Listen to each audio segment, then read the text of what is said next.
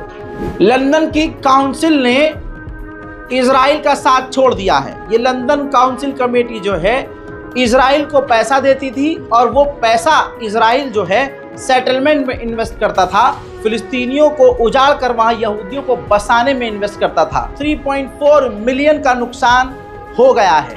बरतानिया की काउंसिल ने इजराइल से दूरी बना ली, जिसकी वजह से इजराइल के सेटलमेंट एजेंसियों को $3.4 मिलियन का नुकसान हो गया है। लंदन के अंदर एक सरकारी एरिया था, म्यूजियम था, जिसके अंदर कई लोगों ने टी शर्ट पहनी थी जिस टी शर्ट पर लिखा था फ्री गाजा, फ्री फिलिस्तीन।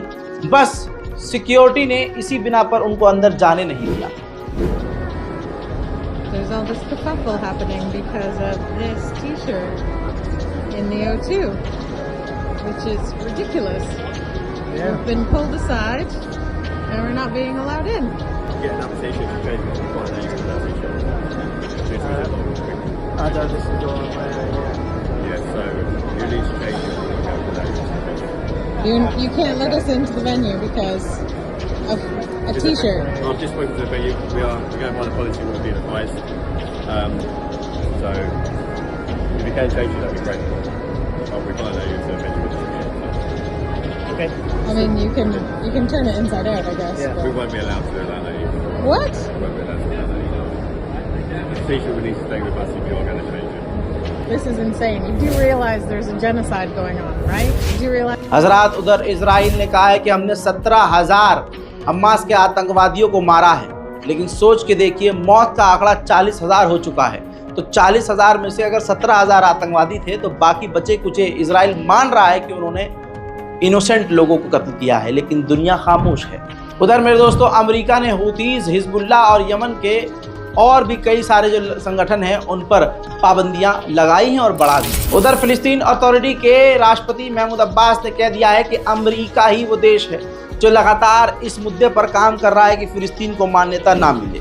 उधर इजराइल ने वार्न कर दिया है कि तुर्की और आर्मीनिया यहूदी लोग ना जाएं, वहां पर आपकी जान को खतरा। जहां तुर्की पूरी तरह से इजराइल को नंगा करने में लगा हुआ था, वहीं तुर्की में जंगल की आग भड़क गई और जंगल में पूरी तरह से आग लग गई और तुर्की पूरी ताकत लगाकर भी उस आग को नहीं बुझा पा रहा है। ऐसे में मौके का फायदा उठाते हुए इजराइल ने अपना सबसे बड़ा हवाई जहाज वाला टैंकर, जिसमें 75 टन पानी होगा, वो उस जहाज में भरकर वो जहाज भेजेगा इजराइल, और तुर्की के जंगल में लगी हुई आग को बुझाने में इजराइल मदद करेगा।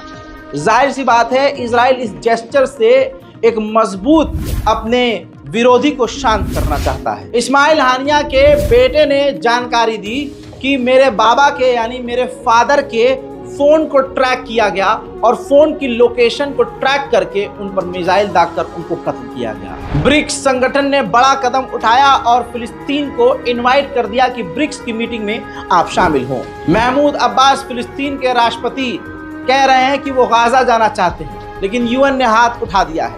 यूएन ने कह दिया कि आपकी सिक्योरिटी हम नहीं ले सकते, खतरा है जान को। अमेरिका ने कहा है कि अगर गाजा के अंदर हमास ने नॉर्थन या कहीं और इलाके में हथियार ट्रांसफर किए तो डील के ये एग्रीमेंट के खिलाफ होगा। मेरे दोस्तों, जो डील होने वाली है उसमें पहले स्टेप में गाजा में मौजूद जो इजरायली कैदी हैं हमास को, उनको ज़्यादा छोड़ना पड़ेगा, तब जाकर इजराइल उनके बदले में कुछ फिलिस्तीनियों को रिहा करेगा। इजराइल मांग कर रहा था कि गाजा के बीचों बीच हम अपना एक ऐसा बेस बनाएंगे जहां से हम पूरे गाजा पर नजर रख सकें, लेकिन अमेरिका ने रिजेक्ट कर दिया कि ऐसा नहीं हो सकता। मेरे दोस्तों, अरब गद्दार देश मोरक्को के अंदर तस्वीर आपके सामने, इजराइल ने अपना एक नया दफ्तर खोल लिया है। उधर यूके के बरतानिया के डिप्लोमेट ने रिजाइन दे दिया है। यूके की पॉलिसी को देखते हुए जिस तरह से आंख बंद कर इजराइल का सपोर्ट किया जा रहा है, जेनोसाइड का सपोर्ट किया जा रहा है, उसके खिलाफ जाकर यूके के एक सीनियर ऑफिसर नेता ने रिजाइन दे दिया है। इजराइल ने पूरे गाजा में से सिर्फ 11% इलाके को ह्यूमैनिटेरियन के लिए छोड़ा है, यानी वही 11% जो एरिया है बस वही सेफ है, बाकी अब गाजा में कुछ सेफ नहीं है। मेरे दोस्तों, यूएन की एक डेलीगेशन बड़ी मुश्किल के बाद गजा पहुंची है और उन्होंने ही वीडियो जारी करके दिखाया है कि इजराइल ने पूरे गाजा को किस तरह से तबाह कर दिया है। देखिए।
हजरात, उधर इजराइल के अंदर नेतन्याहू के खिलाफ जबरदस्त प्रदर्शन हो रहा है। यहूदी लाखों की तादाद में सड़कों पर आ गए हैं।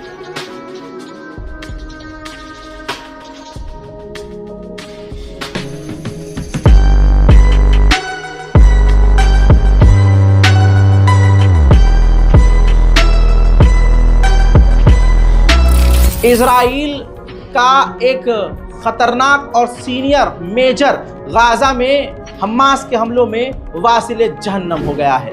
उधर ये वीडियो हमास ने जारी किया है। हमास ने इजराइल की फौज पर यूएवी ड्रोन से हमला किया है। हॉलीवुड की एक सुपर मॉडल, सुपर एक्ट्रेस ज़ेंदाया ने भी फिलिस्तीन के लिए $30 मिलियन डोनेट कर दिया है। उधर हमास ने कहा है कि दोहा में इजराइल के साथ जो बातचीत चल रही थी वो कामयाब नहीं हुई है। इसका मतलब यह है कि ईरान हमला करने की पोजीशन में रहेगा। इस बारकोड का इस्तेमाल कीजिए ताकि गाजा और फिलिस्तीन की हम थोड़ी बहुत मदद कर सके। इस पूरी रिपोर्ट पर अपनी राय कमेंट में जरूर लिखिएगा। वीडियो को लाइक करने के बाद चैनल को सब्सक्राइब जरूर कीजिएगा। मैं हूं रजा और आप देख रहे थे रजाग्राफी। जय हिंद।